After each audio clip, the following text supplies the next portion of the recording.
परमेश्वर के नाम की महिमा हो। आज परमेश्वर का संदेश जो परमेश्वर देना चाहता है, और आज का जो संदेश है उसका कहीं न कहीं ताल्लुक, उसका रिश्ता हर मनुष्यों से, हम सब से जुड़ा हुआ है। और वो विषय होगा क्रोध, गुस्सा। और आज परमेश्वर इसे बताएगा कि इससे क्या लाभ है, क्या हानि है। हर मनुष्य का स्वभाव ऐसा होता है कि उससे कभी न कभी क्रोध आ ही जाता है। इसलिए हम पहला निकालेंगे समोपदेशक की पुस्तक से 7वां अध्याय, उसका 9वां वचन। कि समोपदेशक हमें क्या बताता है। समोपदेशक 7:9 अपने मन में उतावली से क्रोधित ना हो, क्योंकि क्रोध मूर्खों ही के हृदय में रहता है। लेकिन समोपदेशक में जो पवित्र बाइबल है वो क्या कहती है कि अपने मन में उतावली से क्रोधित न हो। तेरा क्रोध, हर बार तुम क्रोधित न हो, जल्दी जल्दी उतावली से, क्योंकि क्रोध मूर्खों के ही हृदय में रहता है। अगर हम बार बार क्रोधित होते हैं किसी पर, हमारा स्वभाव क्रोध का बन गया है, तो वो कहता है कि तब तुम क्या हो, मूर्ख हो। क्योंकि ये स्वभाव किसी अच्छे व्यक्ति का नहीं है, मूर्खों का है। क्योंकि तुम बहुत जल्दी क्रोधित हो जाते हो, हर एक बात में क्रोधित हो जाते हो। देखिए, हर एक का स्वभाव है, तो कभी न कभी क्रोध आ ही जाता है और मनुष्य क्रोधित हो जाता है। लेकिन हमें वचन क्या कहता है कि उतावलेपन मत रहो क्रोध के लिए, क्योंकि क्रोध कोई अच्छी चीज़ नहीं। तुम मूर्ख समझे जाओगे, मूर्खों में तुम्हारी गिनती होगी। इसलिए क्रोध से हमें दूर रहना है कि हम मूर्ख न कहे जाएं या मूर्ख की तरह न लगें। आगे देखेंगे नीति वचन हमें क्या बताती है। 15:1 नीति वचन चैप्टर 15:1-5। वचन 15:1 पेज नंबर 782। कोमल उत्तर सुनने से गुस्सा ठंडा हो जाता है, परंतु कटु वचन से क्रोध भड़क उठता है। क्या कहता है नीति वचन 15:1? कोमल उत्तर सुनने से जलजलाहट ठंडी हो जाती है, परंतु कटु वचन से क्रोध धधक उठता है। तो क्या कह रहा है कि सामने वाले को अगर गुस्सा है और आप मधुर शब्द बोलेंगे तो क्या होगा, उसका गुस्सा शांत हो जाएगा। लेकिन अगर आप उससे कोई कटु वचन, कड़वे वचन बोलेंगे तो क्या होगा, उसका गुस्सा और भड़क जाएगा। इसलिए वो कह रहा है कि बोलने में भी कोमलता रखो। जब देखो कि सामने वाले को गुस्सा है, उसको क्रोध है, तो उस समय कटु वचन न कहने तो उसका गुस्सा और बढ़ेगा। उससे मीठे शब्दों में बात करोगे तो उसका गुस्सा, उसका क्रोध धीरे धीरे शांत होगा, कम हो जाएगा।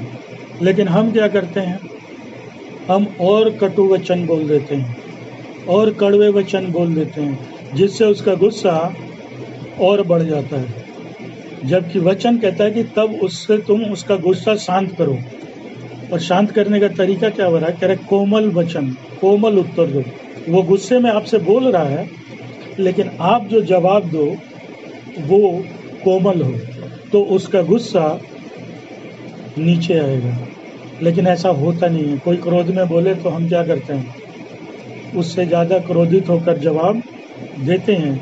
और जब क्रोध की स्थिति में मनुष्य होता है तो मीठे वचन तो कम से कम नहीं ही निकलते हैं। जब भी निकलेंगे, कड़वे शब्द ही मुंह से निकलेंगे। और ऐसी स्थिति में क्या होगा, उसका गुस्सा और बढ़ेगा, वो आपको कुछ बोलेगा, फिर हम जवाब देंगे, और इसका अंत नहीं होगा। होगा क्या, दोनों मूर्ख हैं। जो हमने पहला पढ़ा, वो भी गुस्से में है, हम भी हैं, दोनों में बात हो रही है, दोनों परमेश्वर कह रहा है कि तुम लोग मूर्ख हो, क्योंकि क्रोध मूर्खों के हृदय में वास करता है। ये परमेश्वर ने बता दिया। लेकिन फिर भी क्रोध आ ही जाता है। और दूसरा राजा 17:18 को देखिए। दूसरा राजा 17:18 पेज नंबर 471। और इस कारण यहोवा इस्राएल से अति क्रोधित हुआ और उन्हें अपने सामने से दूर कर दिया।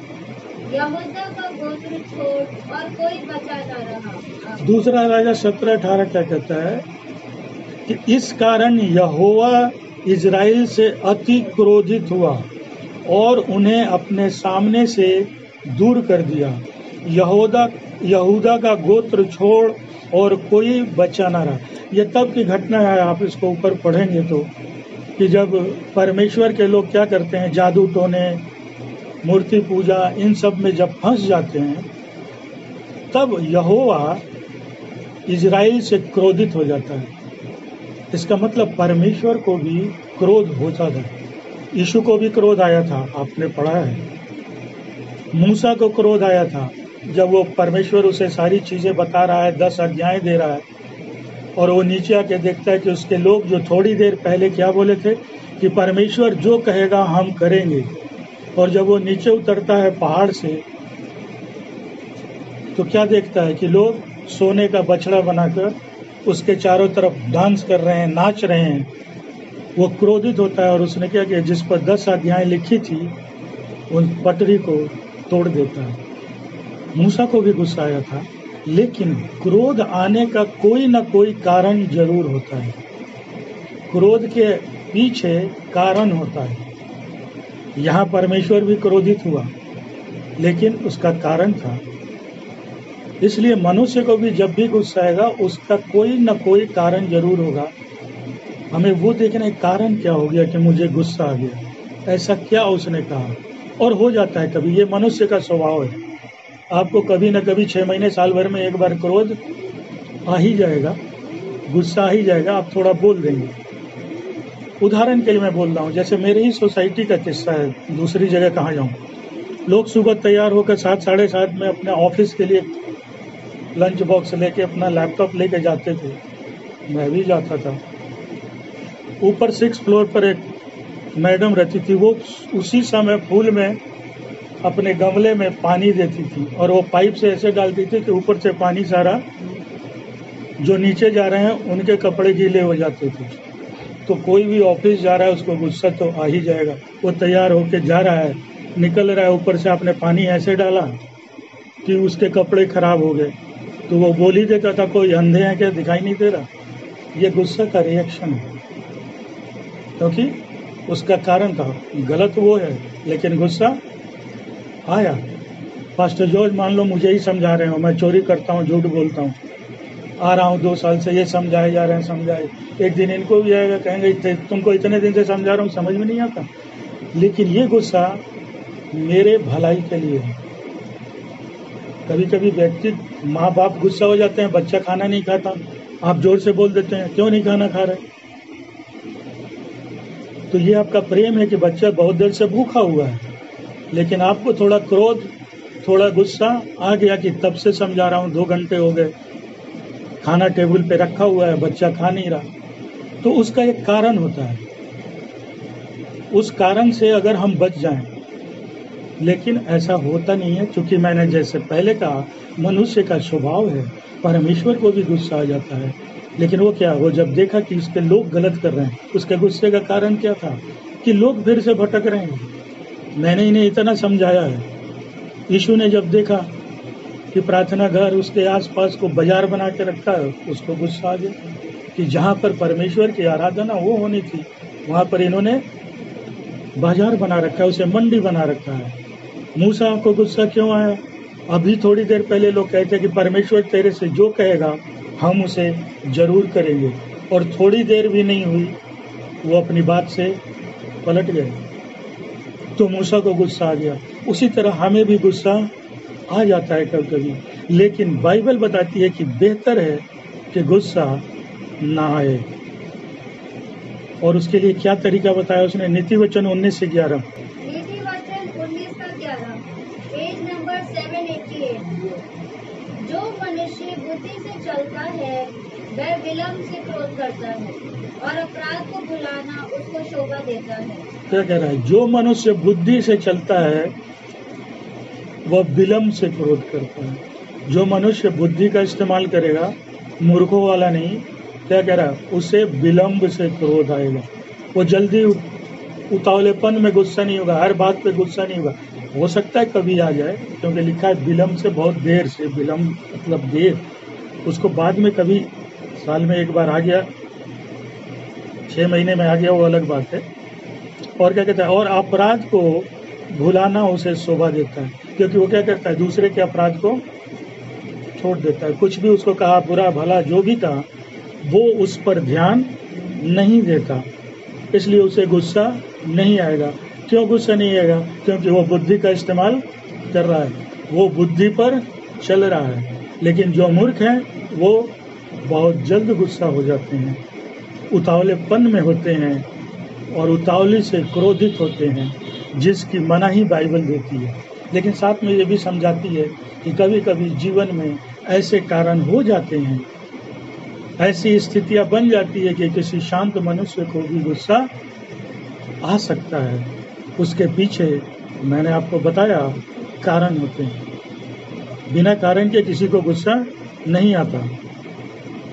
अब इसके आगे क्या कहता है, इस पर हम देखेंगे। इफिसियों की पुस्तक निकालेंगे और 4 अध्याय और उसका 26वां वचन निकालेंगे।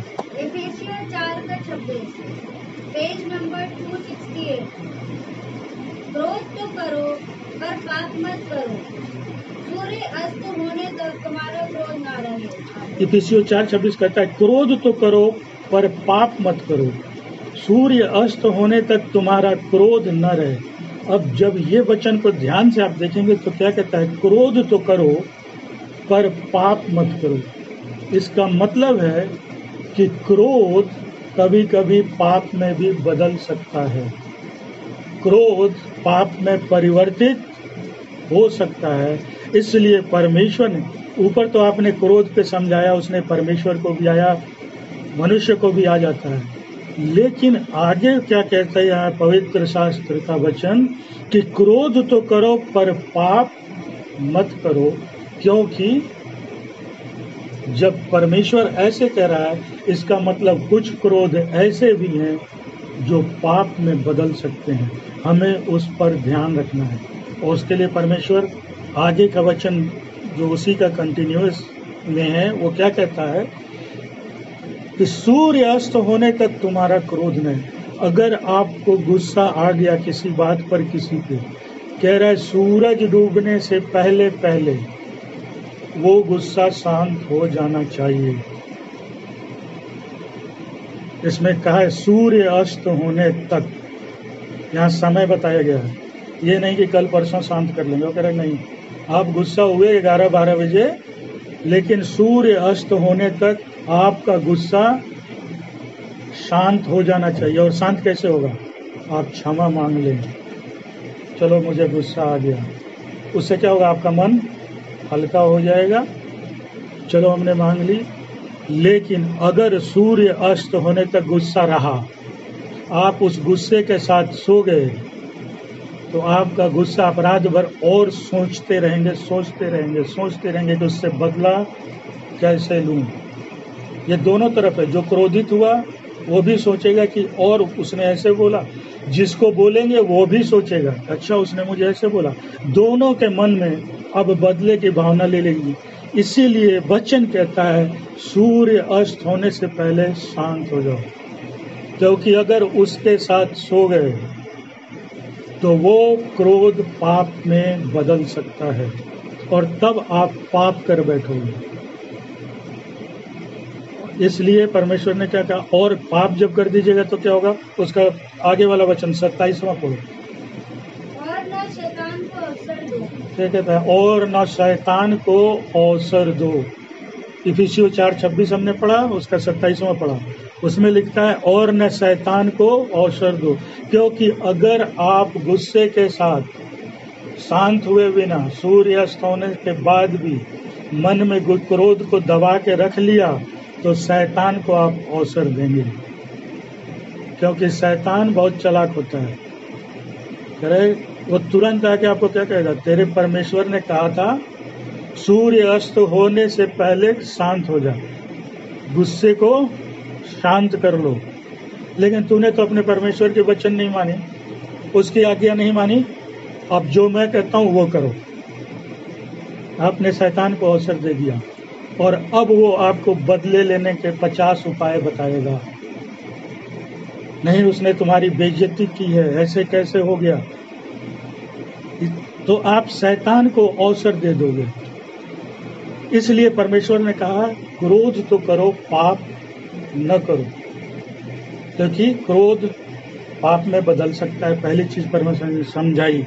दूसरा क्या कहता है कि सूर्य अस्त होने से पहले तुम्हारा क्रोध न रहे, और अगर रह गया तो क्या होगा, शैतान को आप अवसर दे देंगे, और शैतान फिर क्या करेगा, आप सबको पता है, आपकी भलाई आपकी अच्छाई के बारे में वो नहीं बोलेगा, लेकिन ये याद दिलाएगा तेरे परमेश्वर ने तो कहा था सूर्य अस्त होने से पहले तेरा क्रोध न रहे, न बना रहे, लेकिन तूने तो उसे पाला, उसी के साथ सोया, और अब तू मेरे कब्जे में है। तूने परमेश्वर की बात नहीं मानी, अब मैं तुझे उपाय बताऊंगा और तू कर, और तब वो क्रोध आपका धीरे धीरे बढ़ते हुए पाप में बदल जाता है। आपसे अपराध हो सकता है, आप कोई न कोई बड़ा अपराध जन्म दे सकते हैं उस आदमी के विरुद्ध में।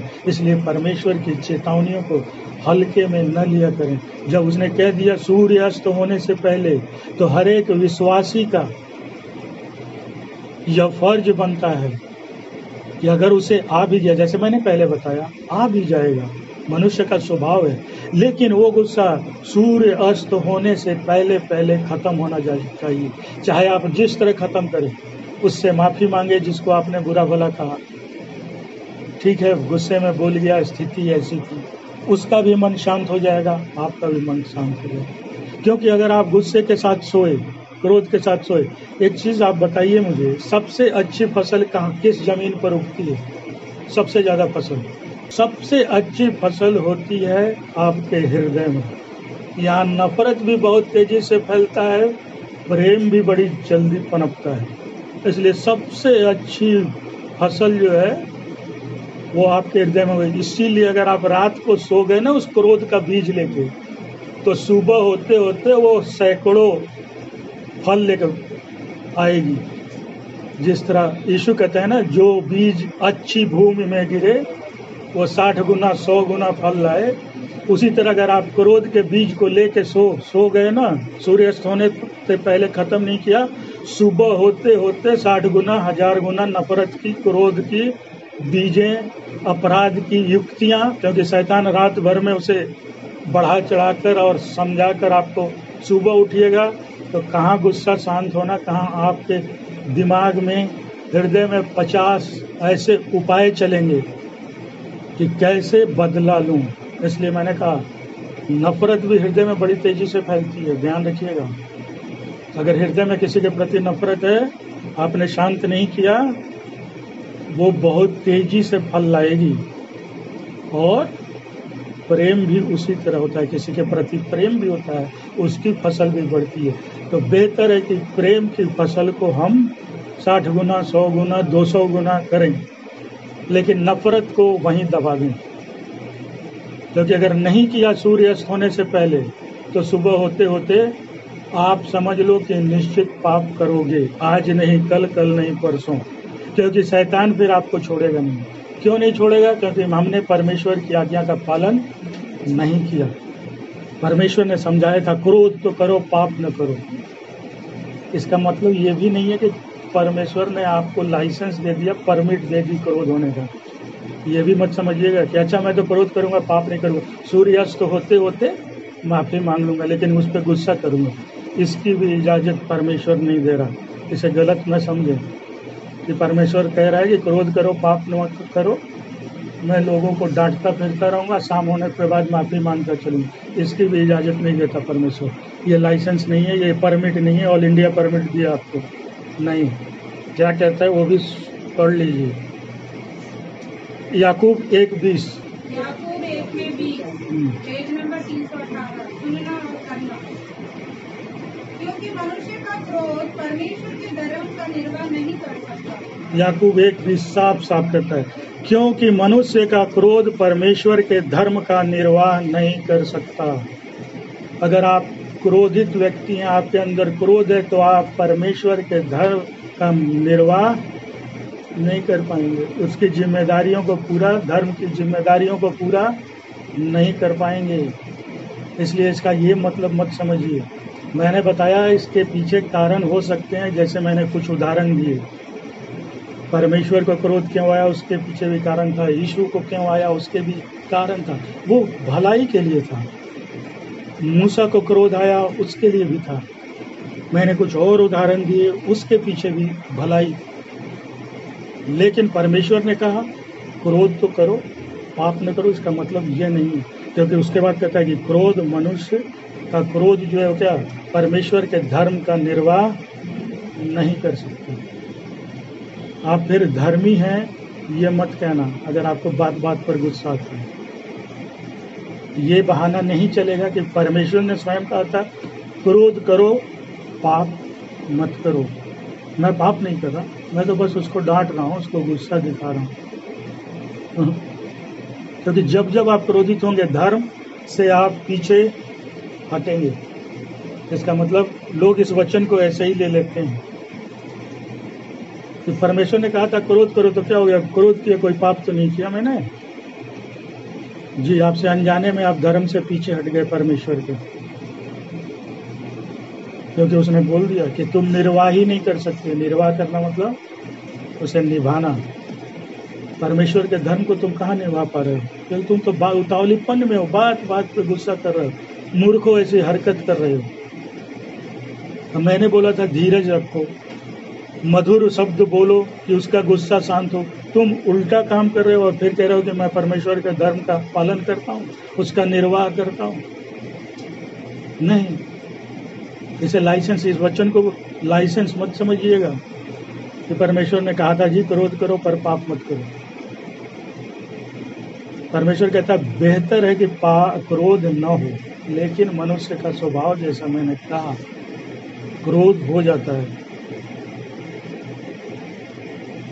लेकिन हम धर्म का भी पालन करना है, जो परमेश्वर ने कहा हमें उस पर बने भी रहना है। और यहाँ साफ शब्दों में याकूब एक भी समझा देता है कि मनुष्य का क्रोध परमेश्वर के धर्म का निर्वाह नहीं करता। और जब भी क्रोध होगा वहाँ पाप का जन्म होगा, और जब पाप का जन्म होगा तो अपराध होगा। बाइबल में सबसे पहला शब्द क्रोध कहाँ पर आया है, किसी को याद है? बाइबल में कैन। सही कहा बेटा तुमने। आइए उसको जरा पढ़ते हैं। उत्पत्ति 4:5। उत्पत्ति 4:5, पेज नंबर 5। परंतु कैन और उसकी भेंट को उसने ग्रहण ना किया। तब कैन अधिक क्रोधित हुआ और उसके मुंह पर उदासी छा गई। यह तब की बात है जब दोनों भाई कैन और हाबिल अपने परमेश्वर को भेंटें लेकर आते हैं। परमेश्वर कैन की भेंटों को अस्वीकार कर देता है और हाबिल की भेंटों को स्वीकार करता है। ये तब आता है, तब क्या होता है? परंतु कैन और उसकी भेंट को उसने किसने? यहोवा परमेश्वर ने ग्रहण न किया, स्वीकार नहीं किया। तब कैन अति क्रोधित हुआ। ये पहला गुस्सा बाइबल का, पवित्र शास्त्र बाइबल का आता है। कैन को क्रोध शब्द, पहला शब्द आया है। और उसके मुंह पर उदासी छा गई कि परमेश्वर ने मेरा नहीं लिया, मेरे भाई का ले लिया। क्रोध किस पर है? अपने भाई पर। हाबिल पे उसको क्रोध हुआ, कह रहे उसका ले लिया, जबकि अस्वीकार किसने किया था? परमेश्वर ने। तो क्रोधित किस पे होना चाहिए था? परमेश्वर को। हाबिल ने तो कुछ नहीं किया था, वो तो दोनों भाई लाए, एक का स्वीकार किया परमेश्वर ने, एक का अस्वीकार कर दिया। लेकिन कैन को क्रोध आ गया अपने भाई हाबिल पे। और आगे पढ़िए, 5 पढ़ाना 6। तब यहोवा ने कैन से कहा, तू क्यों क्रोधित हुआ और तेरे मुंह पर उदासी क्यों छा गई? तब यहोवा परमेश्वर जब देख लेता है, समझ लेता है कि कैन को गुस्सा आ गया, कैन काफी क्रोधित है क्योंकि मैंने स्वीकार किया। तब यहोवा स्वयं पूछता है, तब यहोवा ने कैन से कहा, तू क्यों क्रोधित हुआ? क्वेश्चन मार्क है। तेरा उसका कारण क्या है?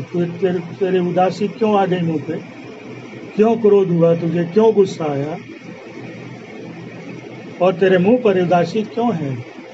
परमेश्वर ये करता है। आगे क्या बोलता है? 7वां पढ़िए। यदि तू भला करे तो क्या तेरी भेंट ग्रहण न की जाएगी, और यदि तू भला ना करे तो पाप द्वार पर छिपा रहता है और उसकी लालसा तेरी ओर होगी और तुझे उस पर प्रभुता करनी है। अब 7वां वचन काफी इंपॉर्टेंट है, ध्यान दीजिएगा। यदि तू भला करे तो क्या तेरी भेंट ग्रहण नहीं की जाएगी? तू तो भलाई का काम ही नहीं करता, तू तो अपराध में फंसा रहता है। कोई भलाई का काम मैंने इतनी बार समझाया, तू नहीं कर रहा। अगर तू भला करता तो मैं तेरा भी स्वीकार करता। परमेश्वर उसका कारण भी बता दे रहा है कि क्यों अस्वीकार हूँ। फिर भी कैन का गुस्सा अपने भाई पर बना रहता है। परमेश्वर ने उसे यहाँ भी समझाया, यदि तू भला करे, इसका मतलब तू भला नहीं कर रहा है और ऊपर से क्रोधित भी हो रहा है। देखिए, जो गलत है, जो व्यक्ति गलत है, उसे क्रोधित होने का, गुस्सा होने का कोई अधिकार नहीं है। जो आदमी स्वयं गलत है, अगर वो गुस्सा होता है, क्योंकि आप गलत हैं इसलिए आपको गुस्सा होने का कोई अधिकार नहीं है। और अगर आप सही हैं तो गुस्सा होने का कोई कारण नहीं है। तो गुस्सा तो होना ही नहीं चाहिए। गलत है तो आपको क्रोधित होने का अधिकार नहीं है, और सही है तो मैं क्यों गुस्सा हूँ? मैं सही हूँ। इसलिए गुस्सा को इसी तरह खत्म किया था। अगर मैं गलत हूँ मैं गुस्सा नहीं करूँगा क्योंकि मैं गलत हूँ। अगर मैं सही हूँ तो मैं क्रोधित क्यों हूँ? मैं तो सत्य हूँ, मैं तो सच बोल रहा हूँ। लेकिन यहाँ पे परमेश्वर उसे समझा रहा है, तू भला नहीं कर रहा कैन, इसलिए मैंने अस्वीकार किया। अगर तू भला करे मैं क्यों न ग्रहण करूँगा? लेकिन वो परमेश्वर के समझाने पर भी उसको समझ नहीं आ रही है। और आगे कहता है, यदि तू भला न करे तो पाप द्वार पर छिपा रहता है।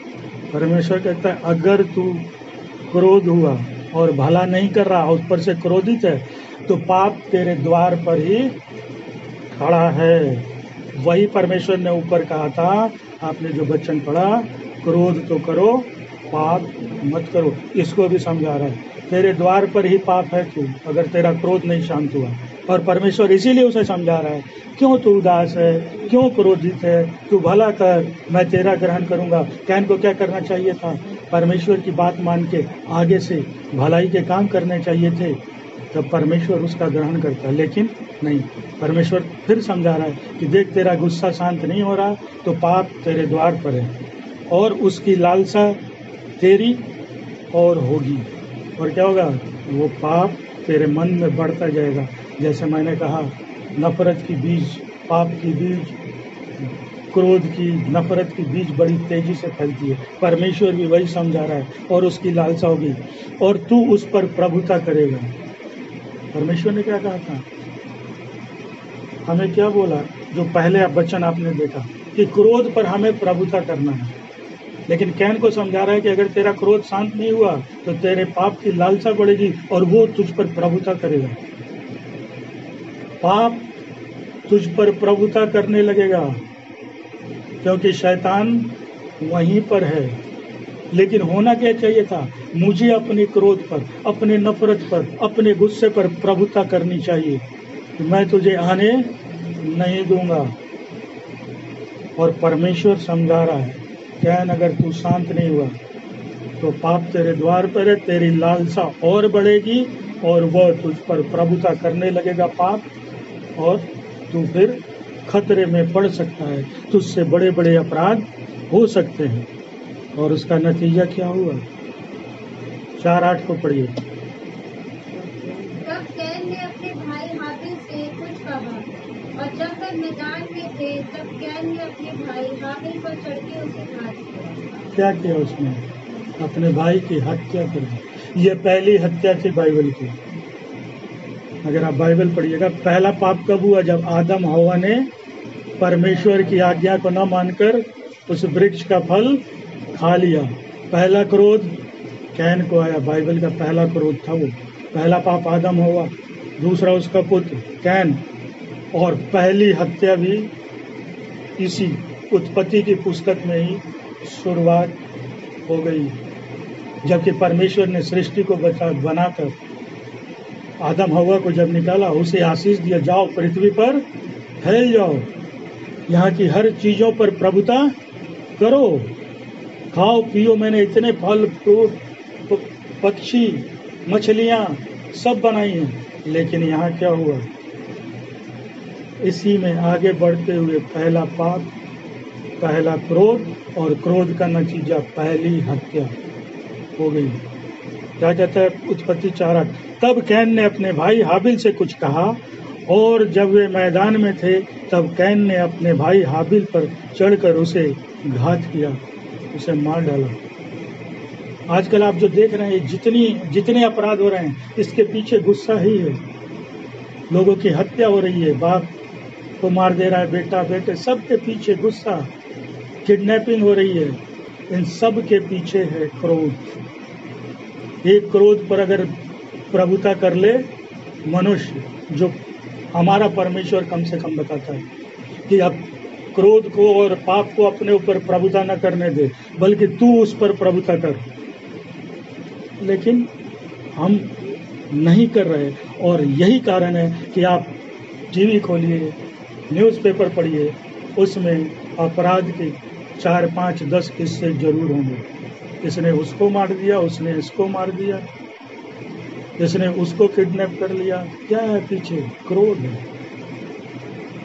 इसलिए परमेश्वर ने कहा क्रोध तो करो, पाप मत करो। इसका मतलब क्रोध पाप को जन्म देता है, यह ध्यान में रखिएगा। यहाँ भी परमेश्वर ने समझाया था कैन को, और उसका उपाय भी बताया। सूर्य अस्त होने तक तेरे अंदर तेरा गुस्सा, तेरा क्रोध शांत हो जाना चाहिए, खत्म हो जाना चाहिए, चाहे उसके लिए आप जो उपाय करो। नहीं तो आप अपराध को कर बैठेंगे। एक गुस्सा कई अपराध को जन्म देता है, और यहाँ पे देख लिया आपने, भाई ने भाई की हत्या कर दी।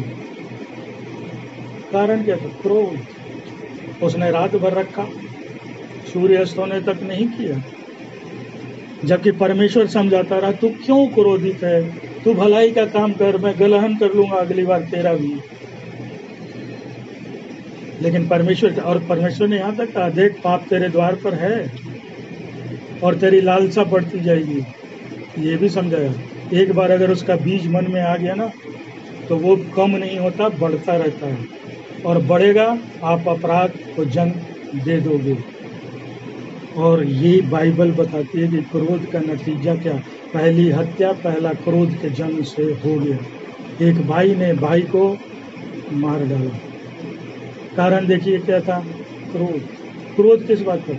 परमेश्वर ने मेरा क्यों नहीं स्वीकार किया? ये सवाल उसे परमेश्वर से करना चाहिए था कि परमेश्वर मेरा क्यों अस्वीकार कर दिया, मेरे भाई का आपने कर लिया। परमेश्वर ने स्वयं भी बता दिया कि तू भलाई का काम नहीं करता, मैंने अस्वीकार किया।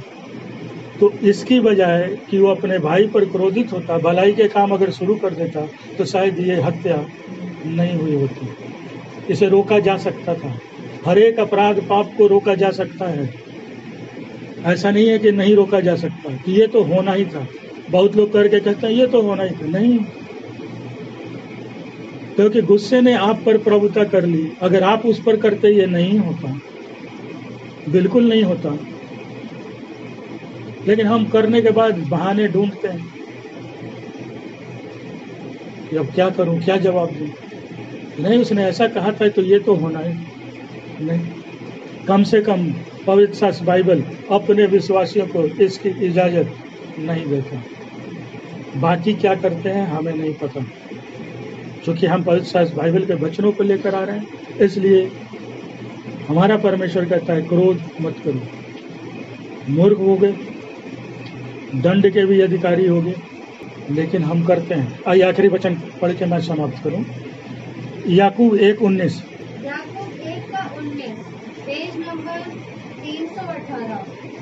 हे मेरे प्रिय भाइयों, ये बात तुम जान लो हर एक मनुष्य सुनने के तत्पर और बोलने में धीर और क्रोध में धीमा हो। याकूब 1:19 कहता है, हे मेरे प्रिय भाइयों, यह बात तुम जानते हो, इसलिए हर एक मनुष्य सुनने के लिए तत्पर, बोलने में धीरा और क्रोध में धीमा हो। कह रहे क्या करो, जब कोई दूसरा सामने से बोल रहा है तो उसको सुनने में तैयार रहो, धीरज रखो, तत्पर रहो। तत्पर मतलब तैयार रहिए उसकी बातें पूरी सुनने की। बहुत तो थोड़ा सा भी सुनते हैं तो उसके बीच में जवाब देना शुरू कर देते हैं। अभी सामने वाला व्यक्ति खत्म भी नहीं किया अपनी बात, उसकी बात पूरी भी नहीं हुई, बीच में ही शुरू हो गया। तो वो क्या कह रहा है, सुनने में तत्पर रहो, ध्यान रखो कि वो क्या कह रहा है, और जब उसका जवाब दो तो क्या करो, शांति से, धीमे से दो। भले उसने तुम्हारे लिए कुछ गलत ही कहा हो, उसकी बात सुन ली आपने पहले पूरे, सुनने के बाद बोलने में थोड़ा धीरा रहो, धीमा रहो, क्योंकि अगर आप तेज बोलेंगे तो आप ऊपर सुन चुके हैं, कटु वचन बोलने से गुस्सा, क्रोध और भड़क उठता है। इसलिए मौका न दे, धीरा रखे। और क्या कहता है, और क्रोध में धीमा बनिए। अगर उसने गलत भी कह दिया उसको अच्छे से जवाब दे दीजिएगा, आपका क्रोध शांत रहेगा। लेकिन जैसा मैंने कहा, लोग अभी पूरी बात सुनते नहीं, उसको जवाब जब देते हैं उसका गुस्सा और भड़क जाता है। लेकिन परमेश्वर, हमारा परमेश्वर इसकी इजाज़त नहीं देता, क्योंकि आपने बाइबल के पहले ही उत्पत्ति की पुस्तक से देखा, वहीं पर पाप, वहीं पर क्रोध, वहीं पर हत्या, इसका जन्म हुआ। हमें क्रोध, पाप, अपराध, गुस्से पर प्रभुता करने के लिए परमेश्वर ने वचन दिया। वो तुम पर प्रभुता न कर पाए, बल्कि तुम इन सब चीज़ों पे, जितनी नकारात्मक चीज़ें हैं उन पर हमें प्रभुता करना है। परमेश्वर सबको आशीष दे।